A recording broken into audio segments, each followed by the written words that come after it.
Jeigu kalbant apie tai, kas laukia, labai geras, aš čia netaip prisinai kalbėjau su keletą ekonomistų, kurie, sako, Remigijau, tai vis tiek tu ten toks įdomus politikas, esi ten aplink tave, sako, vienas kitas skandalas, burbulas vyksta panašiai, bet vis laik tu daugiau mažiau irgi pasisakai ekonominis temomis. Tai faktas, ką aš bent jau šiandieną matau, jeigu žiūrint iš perspektyvos 26 metų, tai vidaus mes ekonomiką turėsim pakankamai matyti stabilę arba augančią iš tikrųjų. Aš kažkodėl tai skaičiuoju apie 2,7, 2,8 tikrai Lietuvos ekonomikos augimas mes turėtum pasiekti. Aišku, mūsų ekonomika labai stipriai pasieks vietinis būtent vartojimas. Tai vietinis vartojimas vėlgi priklauso nuo antros pakopos pensijos pinigų, kiek pasiema.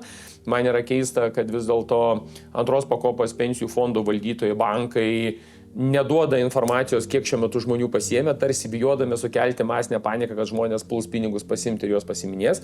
Mano rekomendacija neimti pirmą ketvirtį šitų pinigų ir antrą ketvirtį. Geriausiai siūlyčiau arba, vėlgi, žiūrėtim, kaip krenta pinigai, bet dažniausiai pirmas ketvirtis būna blogas. Tai arba antras, trečias ketvirtis šiandieną yra geriausias, bent jau aš taip pat irgi darysiu, aš tikrai neimu dabar, bet imsiu juos vėliau. Kas liečia ekonomiką, tai man šiandieną yra labai neramu dėl eksporto. Tai kaip žinote, Belgijai vyko Europos lyderių susitikimas ir Makronas, kur, iš tikrųjų, šiandien yra vienas prašiausių tampantis pasaulio lyderių. Aš jo klausausi ir aš šito bičiuko niekaip nesuprantu, ką jisai veikia aplamai ir kaip prancūzai daryti ten laiko, bet matyt laiko todėl, kad eina kadencija į pabaigą ir turi su juo susidirbėti.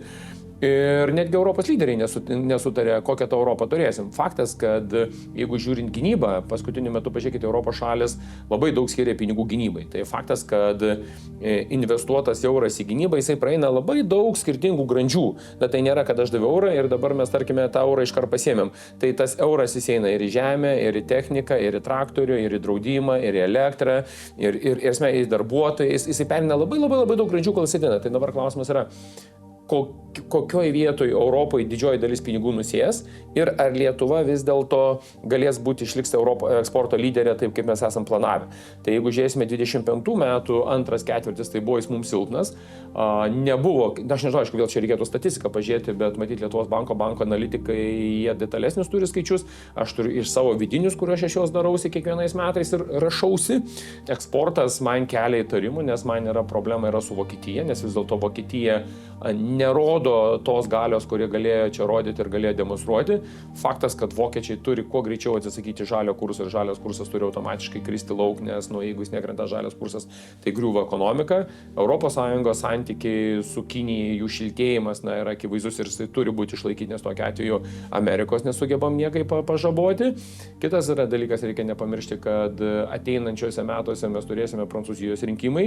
Tai vėlgi klausimas, ar Marine Le Pen, buvusi politinė jėga, ar esama politinė jėga, gal taip reikėtų sakyti, jie bus pajėgus daryti atsvarą ir laimėti rinkimus. Vengrijai vyksta rinkimai, vėlgi ar Orbanui pavyks išlaikyti valdančią daugumą, ar vis dėlto opozicionierius buvęs Fidesz jo narys laimės.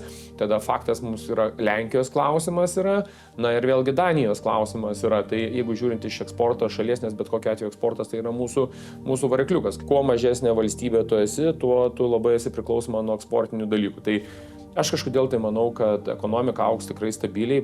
Rizika, kurią aš dabar matau nekilnojamo turte, nežinau žmonės, kodėl paniškai investuoja į nekilnojamo turtą, tai aš tikrai siūlyčiau bent jau šiandien dienai nepulti, neinvestuoti, bent jau palaukti, nes kiek aš matau Vilniuje, Kaune, Kauno rajone, Klaipėdos rajone, žmonių įsiemus yra statybos leidimų ir kiek per paskutinius metus ateinančius metus bus investuojama, tai reiškia turto bus paduota į pasiūlą bus pakankamai daug.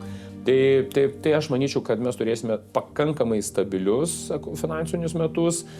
Tikrai, kaip aš sakau, žmonėm nepulkite investuoti, nepulkite taškykitis pinigų.